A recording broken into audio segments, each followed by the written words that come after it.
Madame, Messieurs, merci de nous recevoir encore une fois chez vous. Aujourd'hui, ce soir, donc, nous allons vous proposer la présentation du livre du sénateur Modeste Mutinga, Le fleuve Congo et ses affluents, un château d'eau convoité, la guerre de l'eau aux portes de la RDC.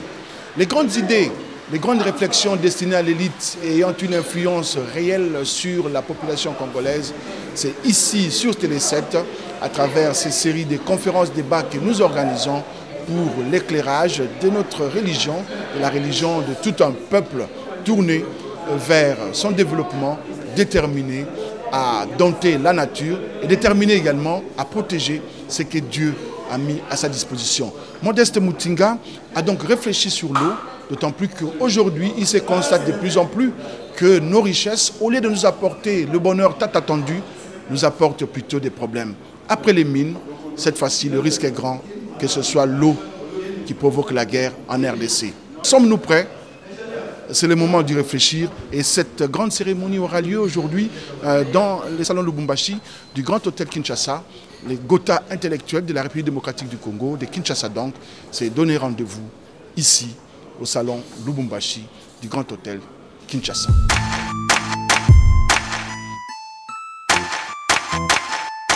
Honorable président du Sénat, honorables députés et sénateurs, leurs excellences, messieurs les membres du gouvernement, leurs excellences et représentants des représentations diplomatiques en République démocratique du Congo, mesdames et messieurs, en vos titres et qualités.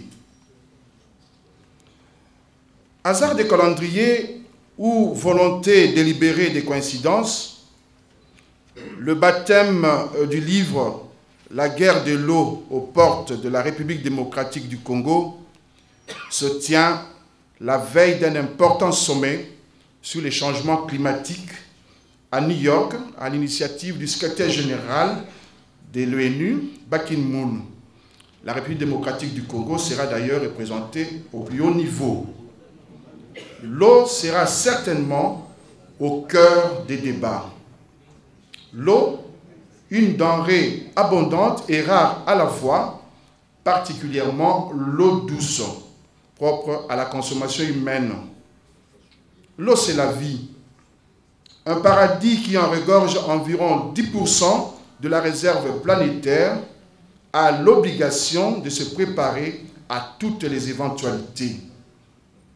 Après les mines, l'eau risque d'être le déclencheur de l'endeuillement et de la déstabilisation du pays.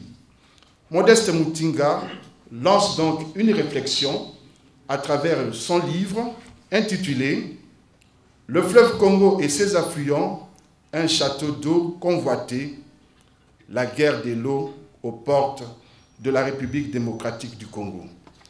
Sans plus tarder, j'invite le professeur Florentin Mokonda Bonza, sénateur, de procéder à la présentation du livre « La guerre de l'eau aux portes de la République démocratique du Congo ». Monsieur le Président du Sénat, honorables, Excellences, Mesdames, Messieurs, d'une superficie de 2 345 000 km², la République démocratique du Congo est un immense territoire au cœur du continent africain qui partage plus ou moins 7200 km de frontières avec ses 9 voisins.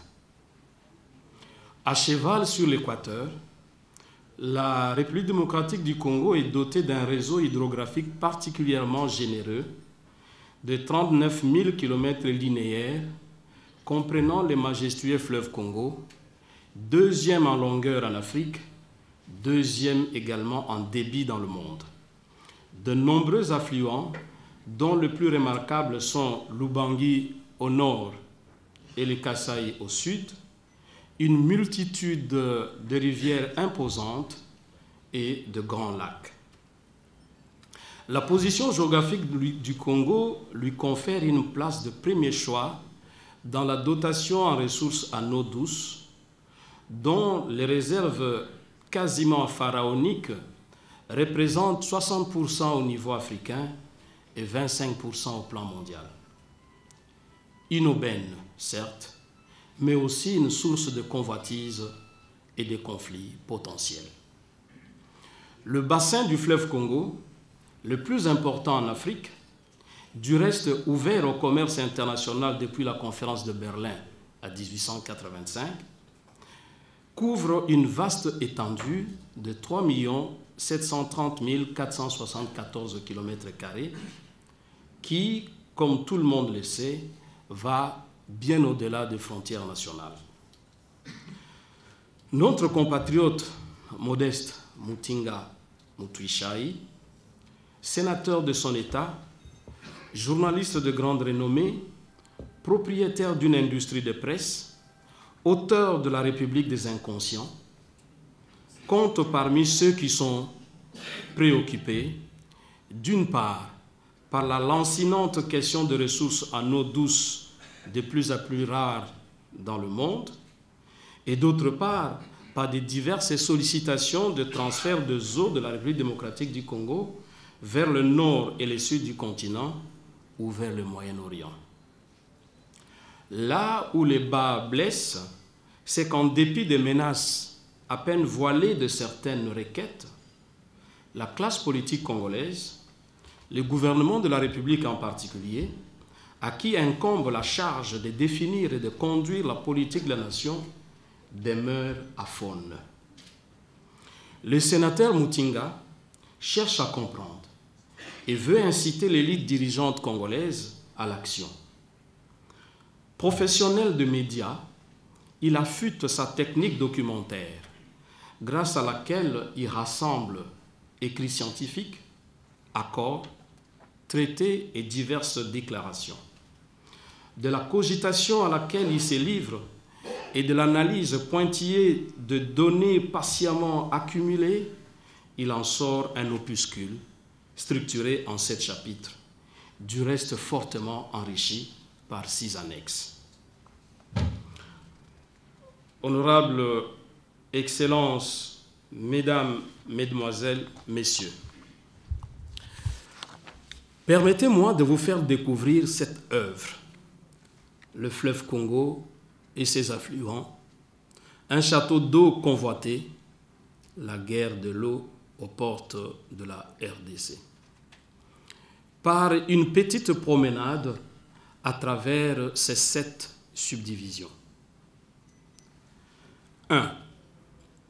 Des craintes légitimes. Tel est le titre du premier chapitre.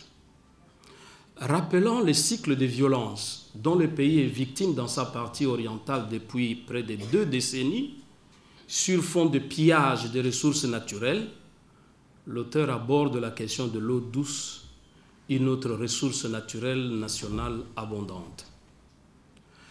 71% de la surface de la planète Terre sont constitués de l'eau. Cependant, de ces volumes, l'eau douce n'en représente que 2,8% contre 97,2% de l'eau salée. Sur l'évolution du climat, GIEC, 60% de la population mondiale risque de vivre dans les zones à forte pénurie d'eau d'ici à 2050. Sans langue de bois, le sénateur Mutinga fixe les idées en pointant du doigt les demandeurs de l'eau du fleuve Congo ou de ses affluents, mais aussi l'énergie électrique qui en sera produite. Les pays du Sahel, l'Égypte, la Libye, le Soudan, les pays de l'Afrique australe. La commission du bassin du lac Tchad, regroupant les Tchad, le Cameroun, le Niger, le Nigeria, la Libye et la République centrafricaine, a lancé depuis mars 2014 une force mixte multinationale de sécurité du lac Tchad, structure militaire de 3000 hommes constituée pour veiller sur la sécurité de l'hinterland du lac Tchad.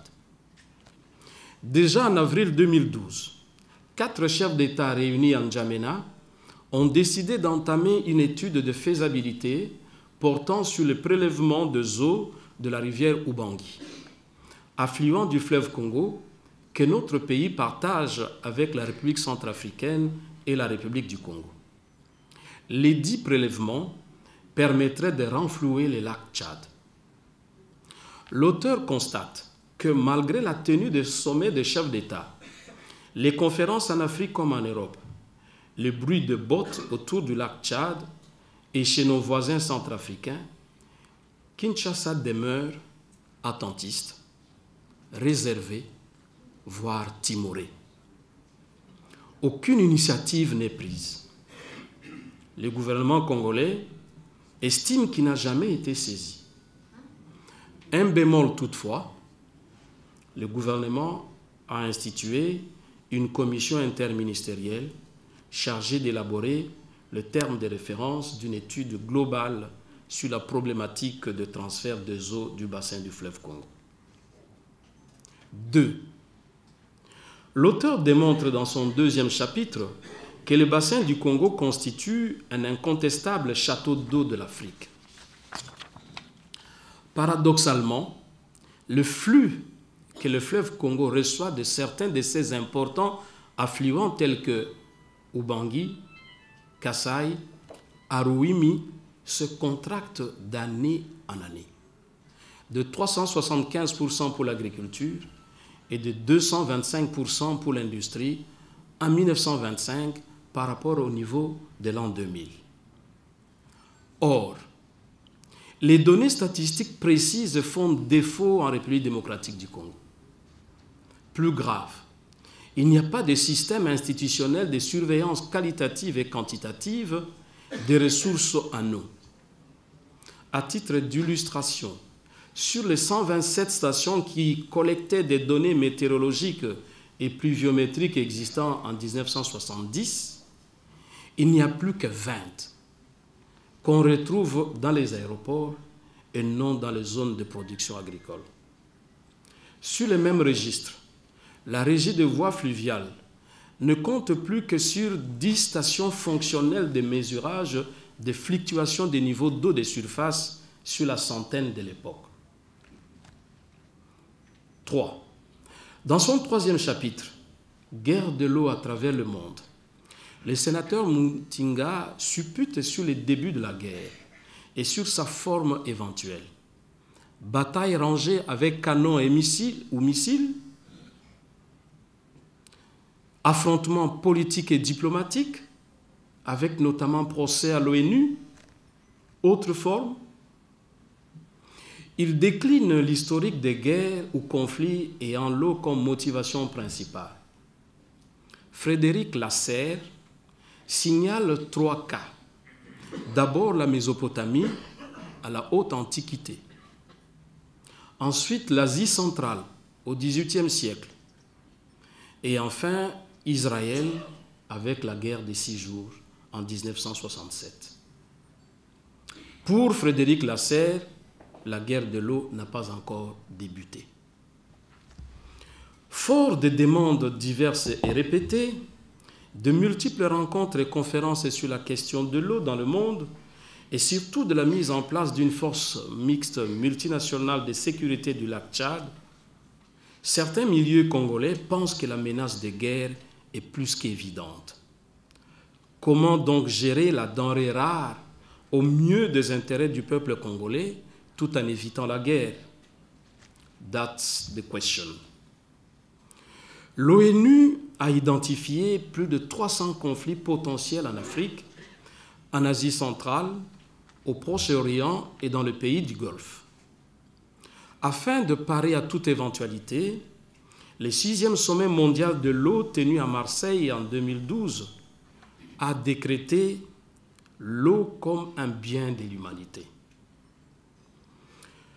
La communauté internationale pourrait-elle s'ingérer dans l'élaboration d'une stratégie mondiale de l'eau, mettant certains pays mieux dotés devant un fait accompli?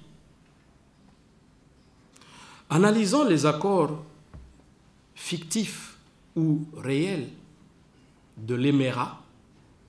Le professionnel des médias focalise son attention sur l'article 4 de cet accord de l'Émirat. Je cite, « Prêchant le panafricanisme, l'Alliance, il s'agit bien de l'Alliance des forces démocratiques pour la libération du Congo, l'Alliance s'engage à céder 300 km aux frontières congolaises à l'intérieur du pays pour sécuriser ses voisins ougandais, rwandais et burundais contre l'insurrection rebelle. » Fin de citation. L'auteur constate notamment que 4 grands lacs, Albert, Édouard, Kivu, Tanganyika, et 3 rivières, Semliki, Ruzizi, Lukuga, font partie intégrante de l'espace à céder aux 3 pays voisins. Il s'interroge si les guerres successives à l'est de la RDC, AFDL, RCD, CNDP, M23, ADF Nalu, n'auraient pas comme motivation inavouée le contrôle de ces ressources en eau. Il fonde notamment son appréhension sur les multiples tentatives ougandaises de déplacer les bornes frontières sur la rivière Semliki. Sur le même registre, il rappelle que les eaux de lac Albert et Édouard, ainsi que la rivière Semliki, qui les relie, constituent des sources congolaises du fleuve Nil. Tout projet initié sur ces eaux serait-il porteur d'un germe de conflit? Parce que tout cela ne peut pas laisser indifférents le Soudan et l'Égypte. 4. En consacrant le chapitre 4 au golfe de Guinée, l'auteur attire l'attention du lecteur sur les conflits potentiels entre 2 États voisins à propos de l'eau. Dotée d'un littoral de quelques 42 km, la République démocratique du Congo n'avait pas jusqu'en 2009 délimité ses frontières maritimes. Depuis, cette opération fut réalisée et une loi particulière a été votée au Parlement. Elle dispose aujourd'hui d'un plateau continental de 200 km de long sur 20 de large. Or, le bloc 15, exploité par la République sœur d'Angola, se trouve bel et bien dans son espace maritime. Ces champs pétroliers offrent une production de 600 000 barils par jour, qui, normalement, reviennent à la République démocratique du Congo. Les 2 pays s'en remettent aujourd'hui à l'arbitrage des Nations Unies. Honorable Président, Honorable, Excellences, Mesdames, Mesdemoiselles, Messieurs, le chapitre 5, intitulé « Des projets en série », est le pivot de cet opuscule. Il aligne divers projets de transfert des eaux du bassin du Congo vers le nord, tout comme vers le sud.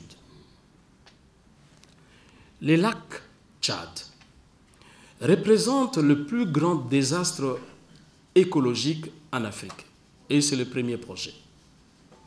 De 250 000 km² en 1964, sa superficie serait réduite aujourd'hui à 2500 km², avec le risque d'un total assèchement en 2025. Ça veut dire dans 11 ans. Pour le sauver, la solution ne peut venir que des eaux du fleuve Congo et du fleuve Nil. Ce projet est initié par la commission du bassin du lac Tchad, composée à l'heure actuelle de 6 pays que j'avais déjà cités. 2 nouveaux membres, le Soudan et l'Algérie, attendent d'intégrer l'organisation après la ratification de la charte. Le projet consistait en une étude de faisabilité sur le transfert d'une partie des eaux du bassin de l'Ubangi, l'Ogone, vers les Chari pour aboutir au lac Tchad. Faute de financement, le projet souffre d'un début d'exécution. 2. Le projet Transaqua, une idée pour le Sahel, conçu par Bonifica, bureau d'études italien, remonte au début de la décennie 90. Il prévoit de construire des barrages de régulation des eaux des rivières Ubangi, Aruimi, Lindi et Loa de la République démocratique du Congo, de soustraire une partie de leur débit à l'effet de renflouer un lac artificiel sur la rivière Ubangi, et c'est en amont de Bangui. À partir de ce point, un canal amènerait ces eaux vers la ligne de partage des bassins du Congo et du Chari à une altitude de 600 mètres. Grâce au canal, les débits seraient acheminés dans les lits du Chari pour alimenter le lac Tchad et toute la région riveraine. Ce canal de 2400 km charrierait par an un volume de 100 milliards de mètres cubes d'eau, soit environ 3150 mètres cubes par seconde, en faveur de 6 ou 8 pays membres de la Commission du bassin du lac Tchad. Ce sujet fut abordé au cours du 14e sommet des chefs d'État et de gouvernement de la Commission tenu le 30 avril 2012 à N'Djamena. Le secrétariat exécutif de la Commission fut chargé de concevoir un programme quinquennal d'aménagement du lac Tchad et d'amélioration de l'hydraulicité du fleuve Chari. Il convient de noter que le coût estimatif combiné des travaux pour le transfert des eaux interbassins de l'Ubangi au lac Tchad est de l'ordre de 14,5 milliards de dollars américains. D'après les études, l'opération de transfert va remonter d'1,5 mètre le niveau du lac Tchad et tripler sa superficie dans 4 ou 5 ans.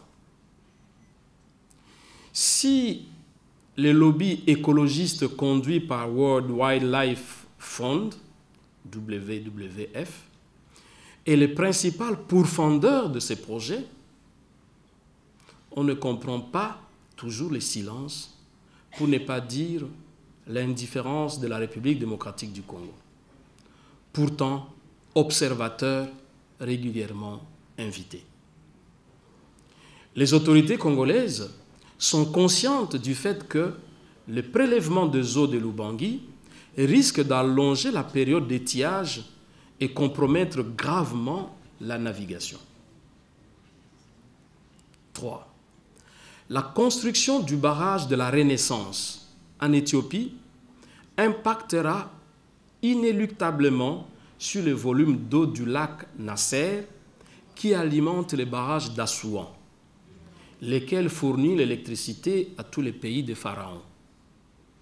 Le gouvernement égyptien, en initiant le projet du renflouement du lac Nasser, et c'est le 3e projet, viserait à obtenir de la RDC un transfert des eaux du bassin du Congo. Dans ces cas, le prélèvement aurait lieu aux environs de Mbandaka.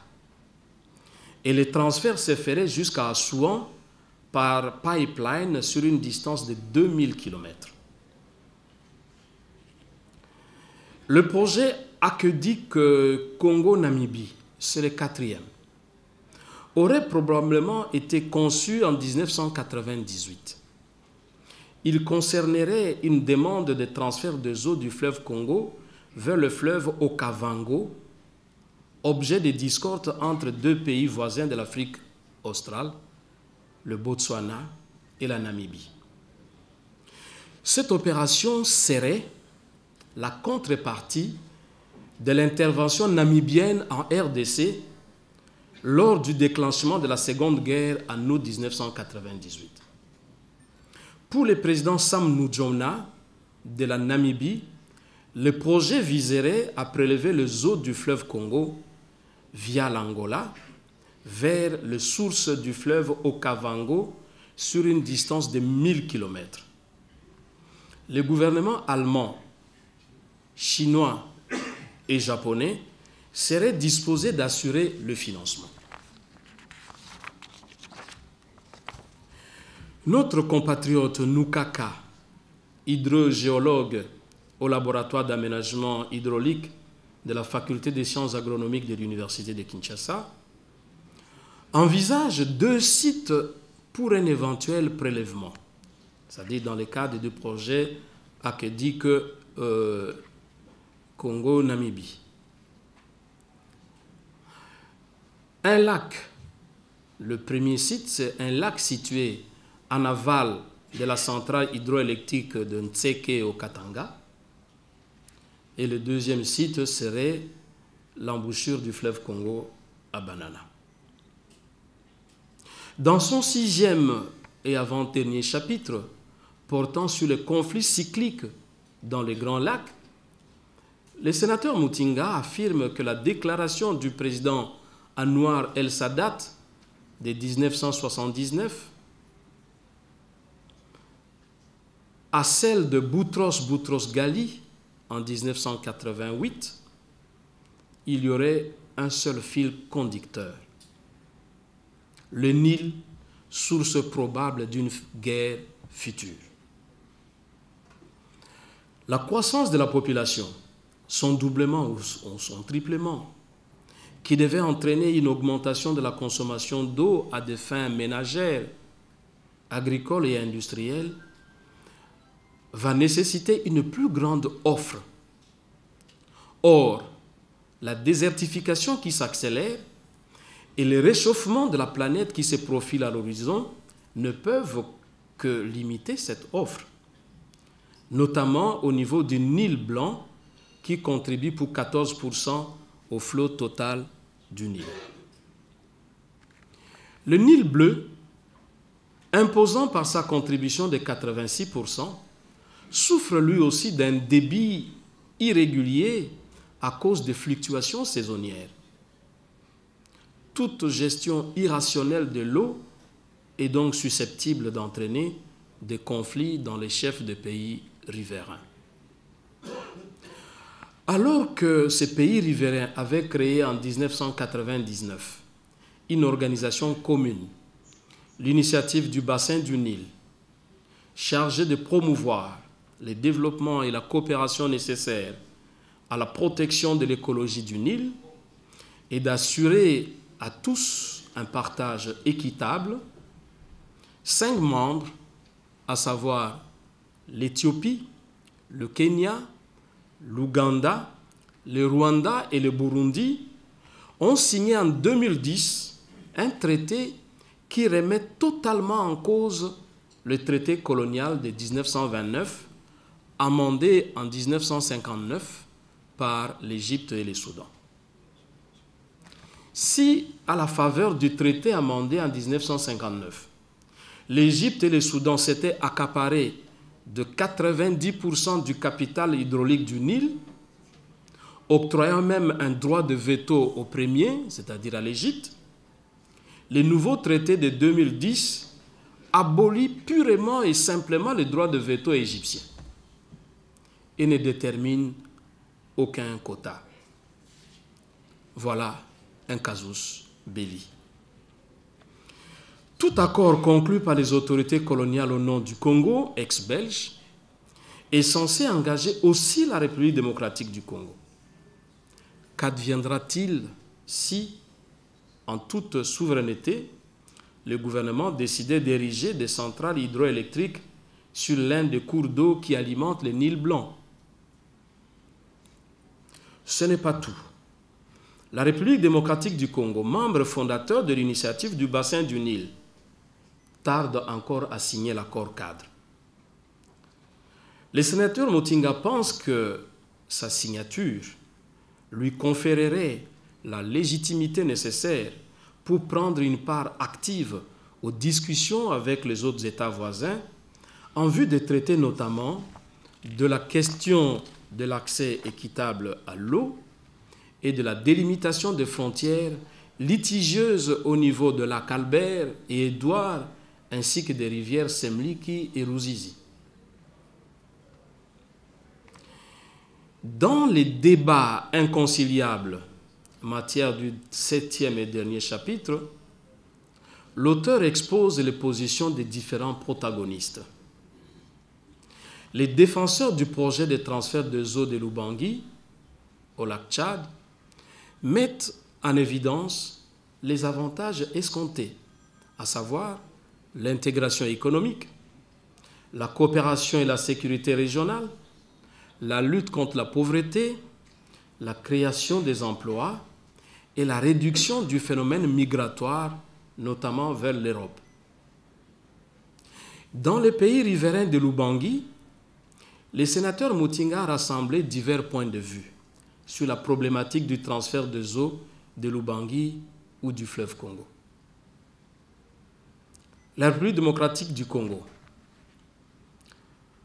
Là, la palme revient principalement aux scientifiques qui se sont exprimés. Kasongo Numbi Kache Mukunda, chercheur en environnement et en hydrogéologie, estime que le transfert de l'eau interbassin, facteur de paix, doit être encouragé, car le fleuve Congo déverse 42 000 mètres cubes d'eau douce riche en limons fertilisants par seconde en moyenne dans l'océan Atlantique, dont la vente dégagerait des ressources financières au bénéfice du trésor public. Nukaka, hydrogéologue déjà cité, plaide lui aussi pour le transfert en prenant soin d'évaluer les retombées financières significatives de chaque projet. C'est à l'annexe 4 de l'ouvrage.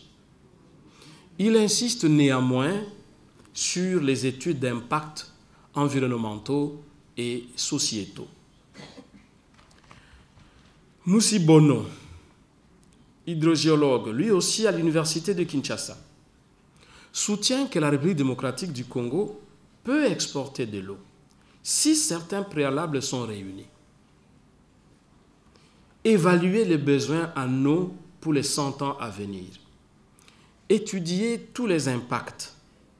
Analyser les fluctuations de débit par rapport à Inga. Analyser les risques d'intrusion de eaux marines dans le fleuve. Étudier l'impact, notamment sur la navigation et l'irrigation. Le gouvernement, par le ministère de l'Environnement, est conscient du phénomène inquiétant d'étiage sur la rivière Ubangui, qui a réduit sensiblement la durée de navigation.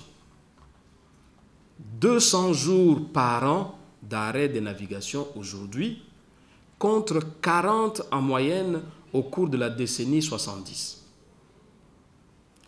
La Régie des voies fluviales attribue la cause à la faible pluviométrie et craint donc que les transferts des eaux du fleuve Congo n'impactent négativement les écosystèmes forestiers.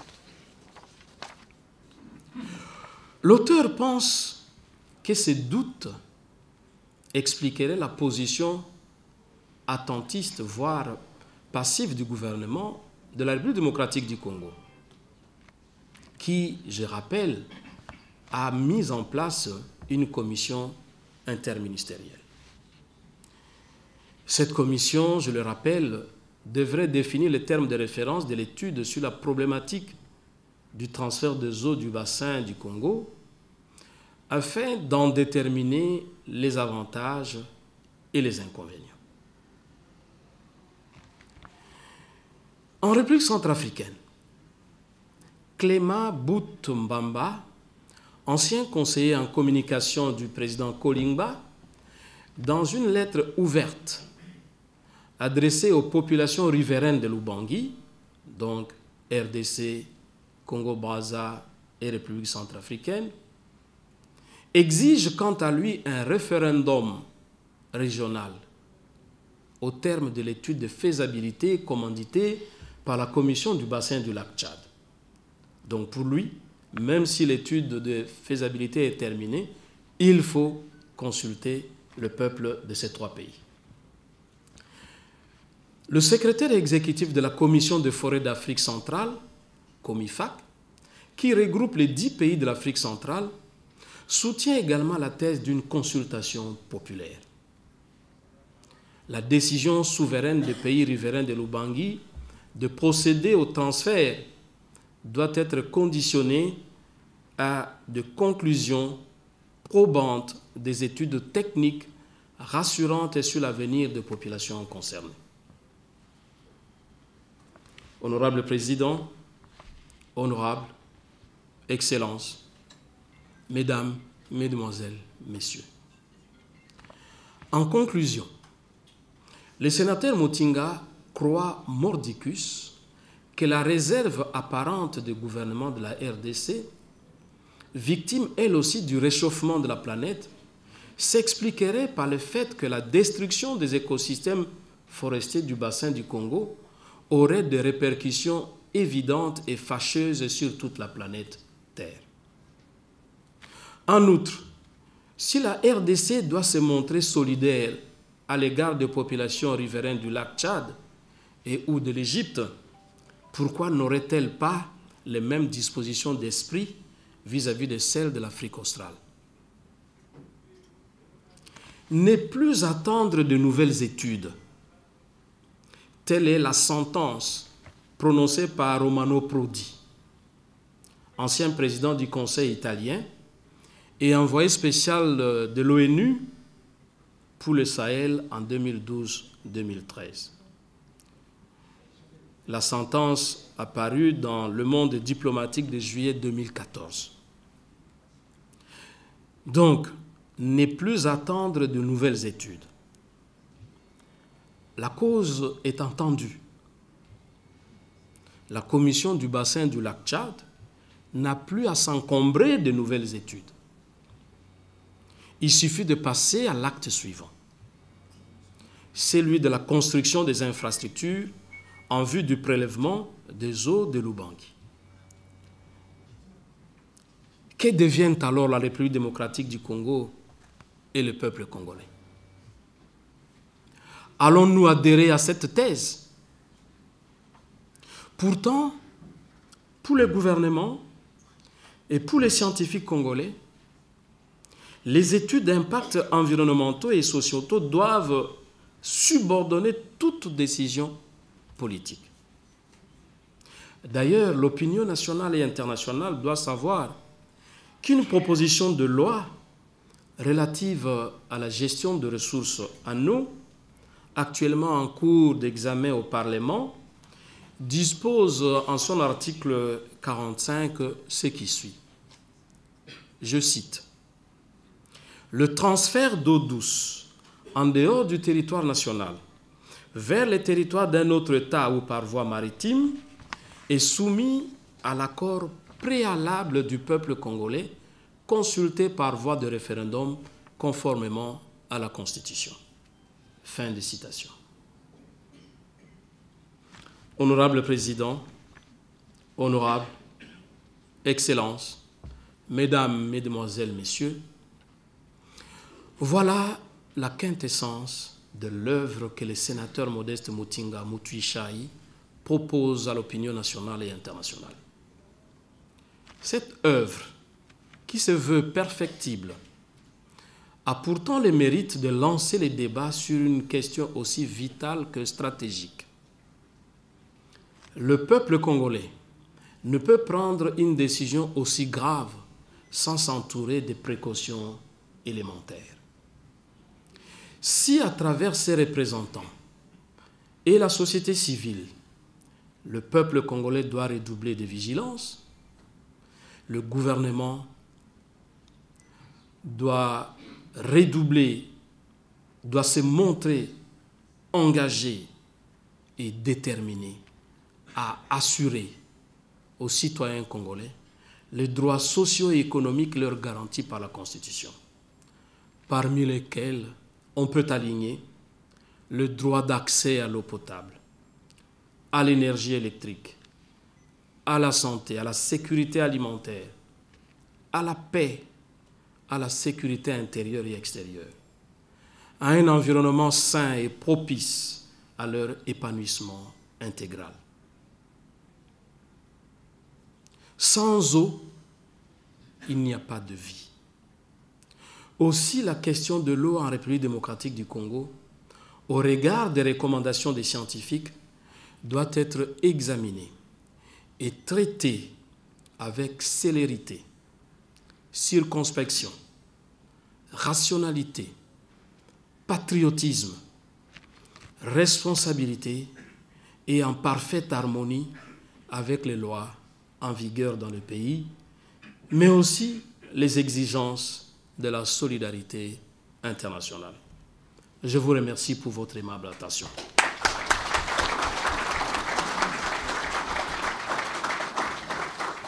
Merci beaucoup, professeur Florentin Mbokunda, pour cette présentation.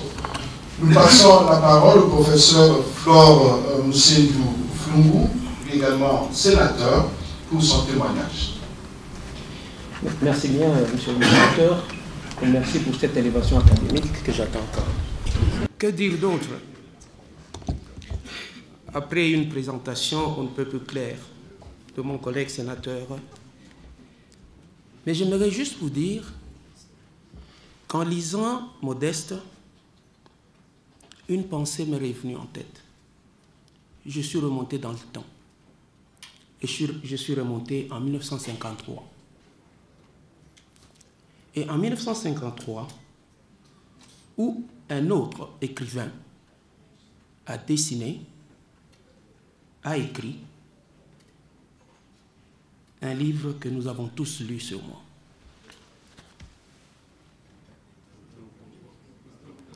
Objectif Lune. Je crois qu'il avait envie de vendre du papier. Je crois qu'il avait trop rêvé. En 1953, d'aucuns ne pouvaient s'imaginer qu'on irait sur la Lune. Et aujourd'hui, c'est devenu un fait normal. On fait même du tourisme sur la Lune. Hergé de son nom, quand il a rêvé, pensait-il qu'il serait un prophète de bonheur? Peut-être pas, peut-être oui. Mutinga a dessiné. Mutinga a écrit. Est-ce que cette guerre sera là? Sera-t-il un prophète de malheur?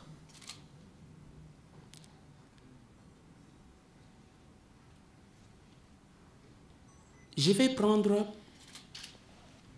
3 conférences sur l'eau qui se sont tenues au courant des 4 dernières années pour voir si Mutinga aura un jour raison ou s'il aura tort, pour voir si Mutinga sera vraiment un prophète de malheur.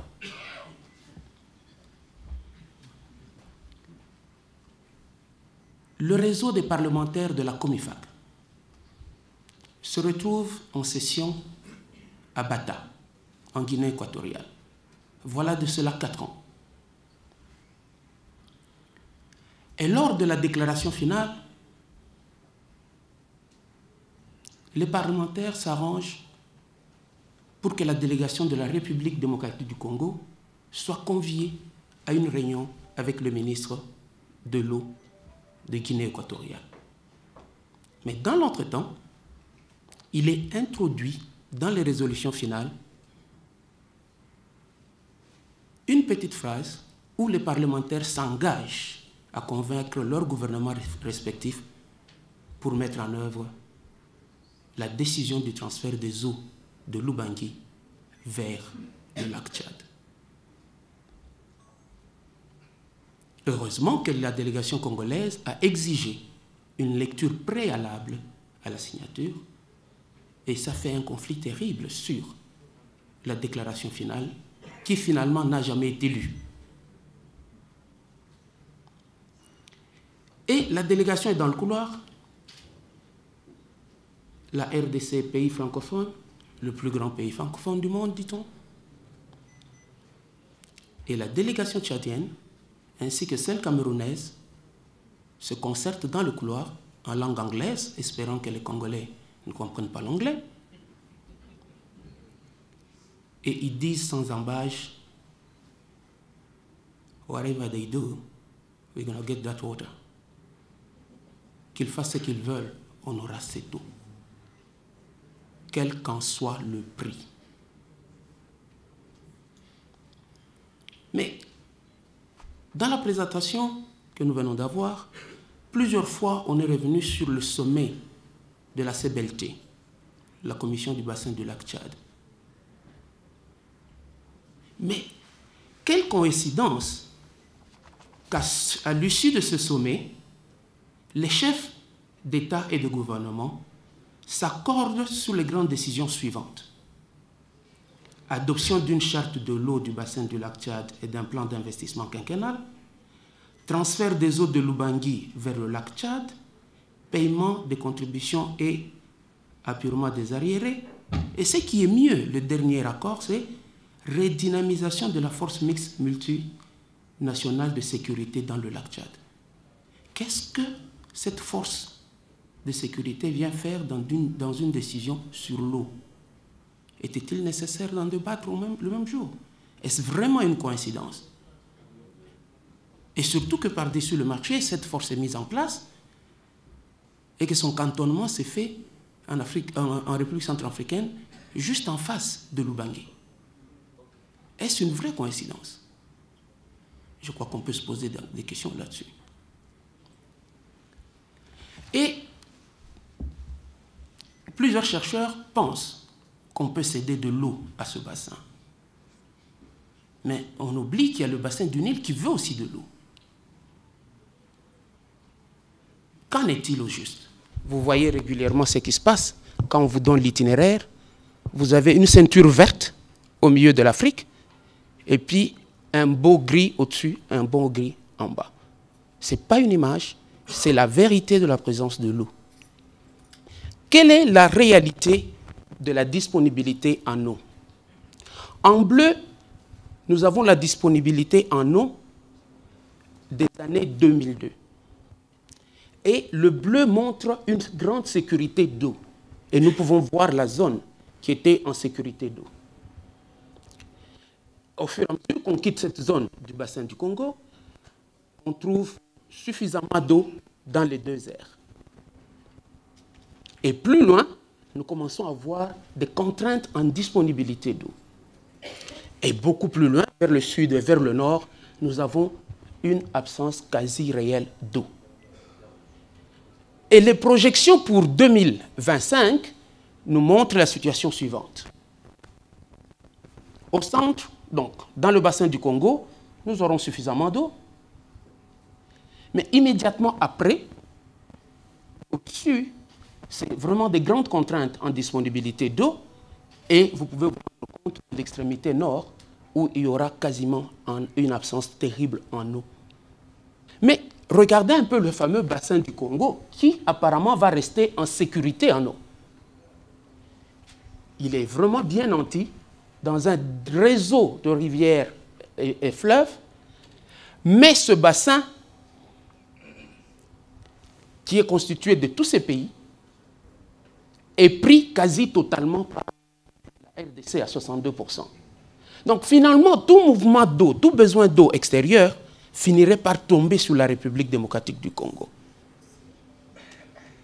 Et cette République démocratique du Congo, qui a la chance d'avoir un équilibre en précipitation, tel que le nord est en précipitation, pendant que le sud est et vice-versa.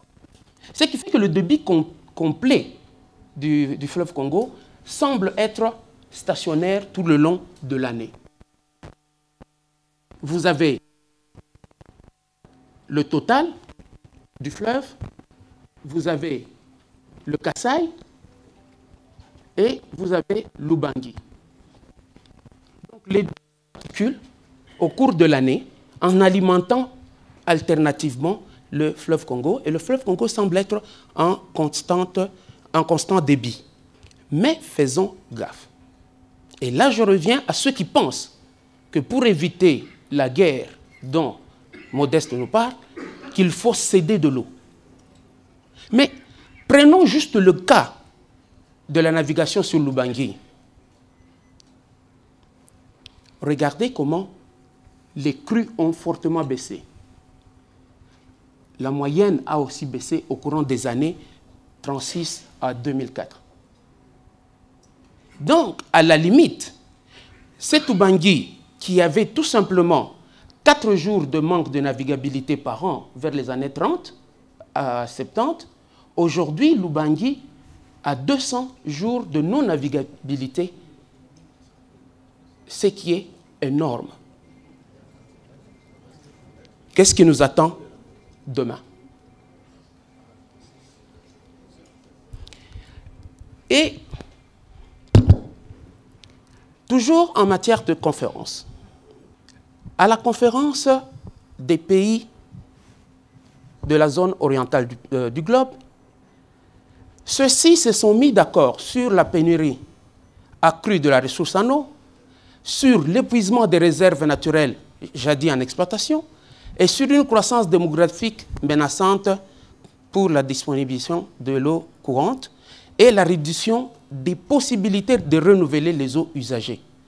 En effet, les différents pays concernés réutilisaient les eaux usagées. Malheureusement, ces eaux recyclées sont à plus de 80% non utilisables pour les besoins humains. Ils sont utilisables pour tout autre besoin, d'irrigation et autres, mais pas pour les besoins humains. Mais ce qui est pire, c'est que dans cette zone orientale, on se retrouve maintenant avec les 80% qui ne peuvent même plus être utilisés pour l'irrigation, pour l'alimentation. Ils ne peuvent être utilisés que pour l'irrigation dans les fleurs et autres. Et les techniques novatrices, entre autres, la désalinification de l'eau des mers, sont tellement chères. À titre d'exemple, une eau désalinée coûte entre 0,5 et 1,5 $ par mètre cube, ce qui est exorbitant. Quelle est donc la solution à ce niveau-là? Les pays concernés sont le Cameroun, la Libye, le Nigeria, l'Arabie Saoudite, la Géorgie, la Palestine, l'Iran, le Tchad, le Maroc, l'Algérie, l'Éthiopie, la Turquie, la Jordanie, l'Irak et le Sultanat d'Oman. Et ces pays réunis en Turquie en mars de cette année sont arrivés à la conclusion que tous leurs efforts sont vains à la date d'aujourd'hui. Il ne leur reste qu'une seule solution. C'est le transfert des eaux du bassin du Congo vers ce pays. Je pense que j'avais été invité par erreur à cette conférence, puisque à la fin, on s'est rendu compte que je n'étais pas membre de ce pays. Et j'ai dû prendre mon avion 24 heures avant. Mais imaginez-vous que ces pays transféraient l'eau du bassin du fleuve Congo au travers la mer Méditerranée. Et les études sont en cours depuis 5 ans. Des financements importants sont donnés aux étudiants et aux professeurs pour finaliser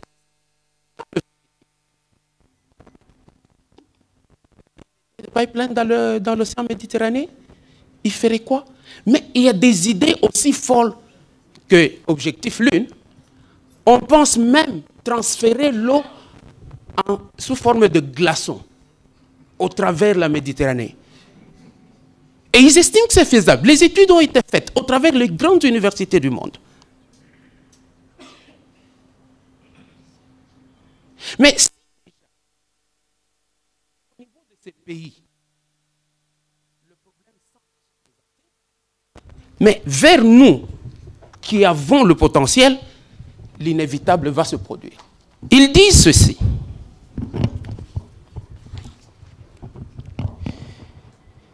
Pour ce qui est du côté bassin du Nil, cette initiative renferme une bonne opportunité de renforcer la coopération dans la région. Mais évidemment, à condition que la République démocratique du Congo ne touche pas à sa ressource en eau et que cette ressource soit disponible pour le bassin. Mais il sollicite aussi qu'en cas de sécheresse dans le bassin du Nil, que la République démocratique du Congo puisse mettre des terres arabes disponibles.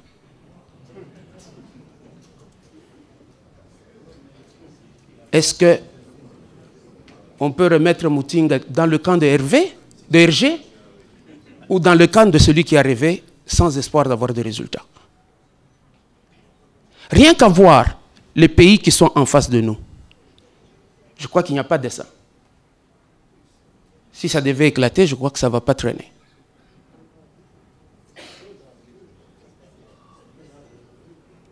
Et la chose la plus intéressante qu'il y a eu dans cette réunion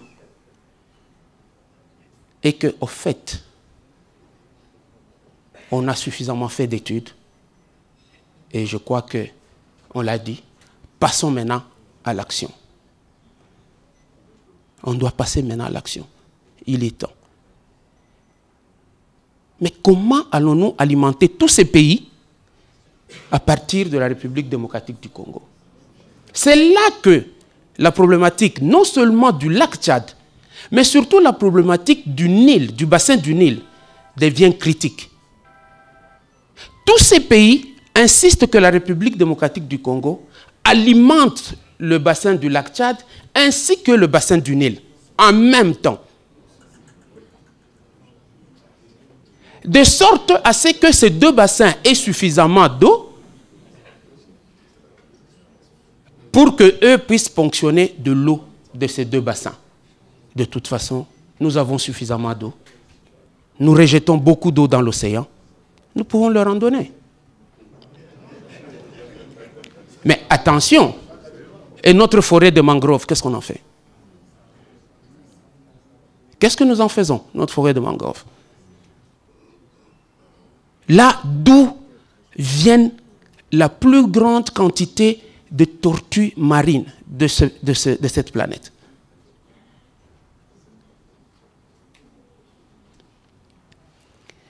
Nos amis du bassin du Nil, revenons un peu à eux. Lors de la réunion de Kigali d'il y a 2 ans, au mois d'avril, ils insistent sur le fait qu'on doit revenir à la charte de l'eau signée à l'époque belge, qui stipule qu'aucun pays en aval ne peut ériger une infrastructure sur les cours d'eau qui alimentent le Nil sans l'accord préalable de l'Égypte. Et en contrepartie, on a quoi? Vous ne pensez pas qu'un jour, la République démocratique du Congo va quitter sa somnolence et ce jour-là, Modeste Moutinga risque d'avoir raison. En définitive de toutes ces conférences, l'Égypte déclare l'alternative à tous nos efforts est le transfert des eaux du bassin du Congo vers le Moyen-Orient via le lac Tchad et le bassin du Nil. Et ça, c'est une déclaration solennelle en pleine conférence internationale faite par le ministre égyptien de l'eau en Turquie.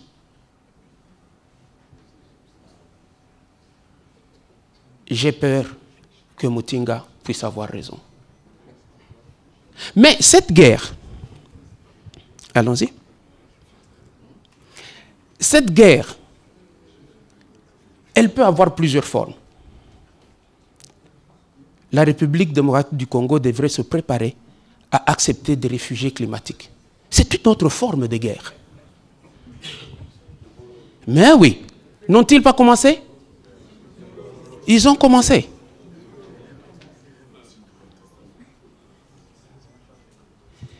Cette guerre sera-t-elle seulement contre les autres pays?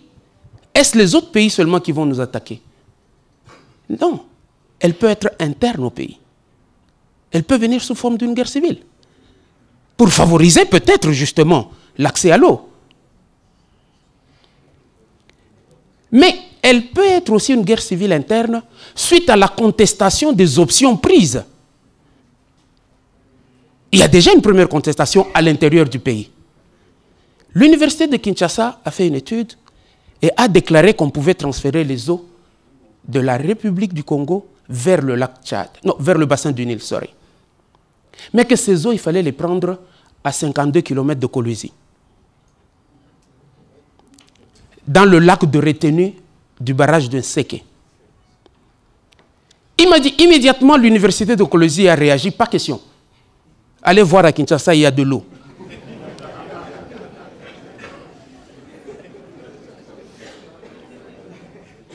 Supposons que Kinshasa devienne plus fort que Kolwezi et Kinshasa décide de prendre de l'eau. Vous croyez que l'université de Kolwezi sera contente? J'ai peur que Modeste Mutinga ait raison. Et j'espère qu'il aura tort. Je vous remercie. Leurs Excellences, Messieurs les membres du gouvernement, Madame, Messieurs, maintenant nous passons au clou de notre cérémonie de cette matinée, c'est-à-dire le baptême du livre Le fleuve Congo et ses affluents, un château d'eau convoité, la guerre de l'eau aux portes de la République démocratique du Congo. Mesdames et Messieurs,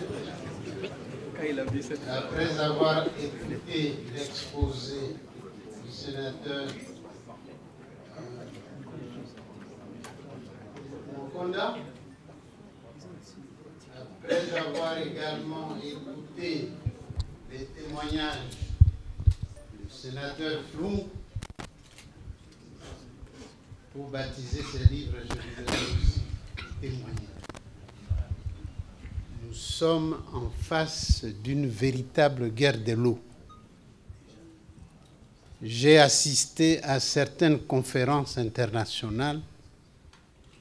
Certains chefs d'État considèrent qu'ils peuvent décider loin de nous, en dehors de nous et contre nous.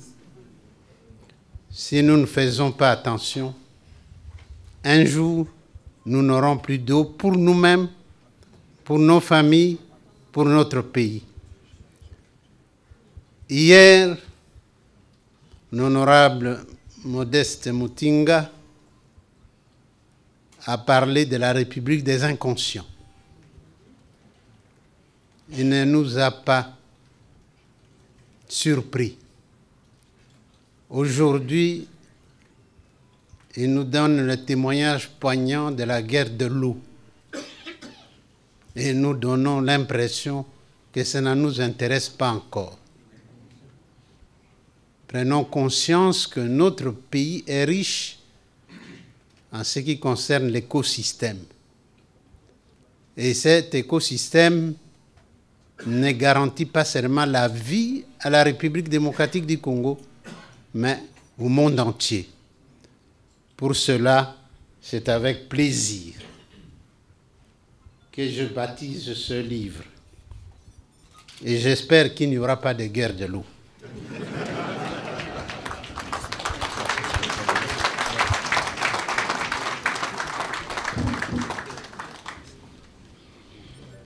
Merci. Et comme on peut le constater, le baptême se fait effectivement à l'eau. Honorable Président du Sénat, honorables députés, honorables sénateurs, chers collègues, Excellences, Messieurs les membres du gouvernement, Excellences, Messieurs les ambassadeurs et représentants du corps diplomatique, Mesdames et Messieurs, chers amis.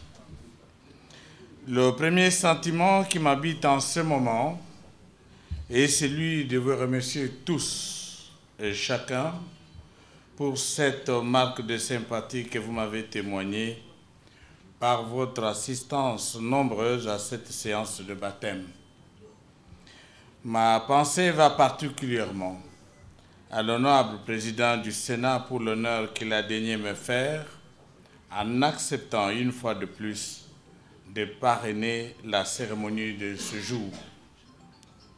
J'interprète sa présence en ce lieu comme un encouragement qu'il me gratifie en vue de poursuivre cet exercice difficile d'essayiste. Je lui en sais profondément gré.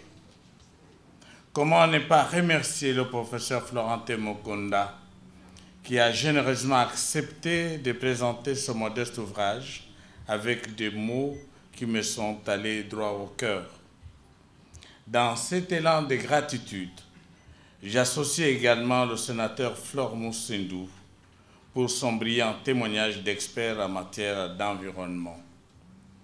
Honorable Président, Excellences, Mesdames et Messieurs, la gestion de l'eau douce de nos fleuves, rivières et lacs me préoccupe depuis ma dernière publication. La menace venant des pays voisins qui convoitent cette ressource nationale m'a poussé à sonner l'alerte pour que personne n'en ignore. Mon humble ambition est de mettre décideurs de l'intelligentsia nationale devant leurs responsabilités respectives. Je les invite ainsi à mesurer l'ampleur du péril qui gronde aux portes du pays, car le temps me semble venu d'épargner nos populations d'une nouvelle guerre, la guerre de l'eau, alors que nous n'avons pas encore fini de panser les plaies ouvertes par les précédentes guerres. Je ne peux clore ce bref propos sans solliciter du lecteur de cet essai son indulgence pour les erreurs d'écriture et ou autres imperfections inhérentes à toute œuvre humaine.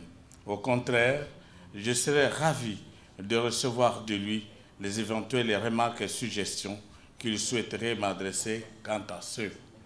Honorable Président, Excellences, Mesdames et Messieurs, il ne me reste plus qu'à vous remercier encore une fois pour votre disponibilité. Merci.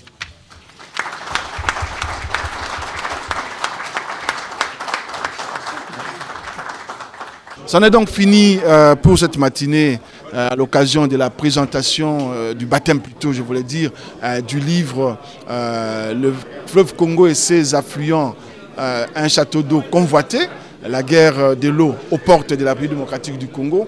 Ce livre que je vous recommande absolument, que vous pouvez acheter dans les locaux du quotidien Le Potentiel à 25 $ l'exemplaire.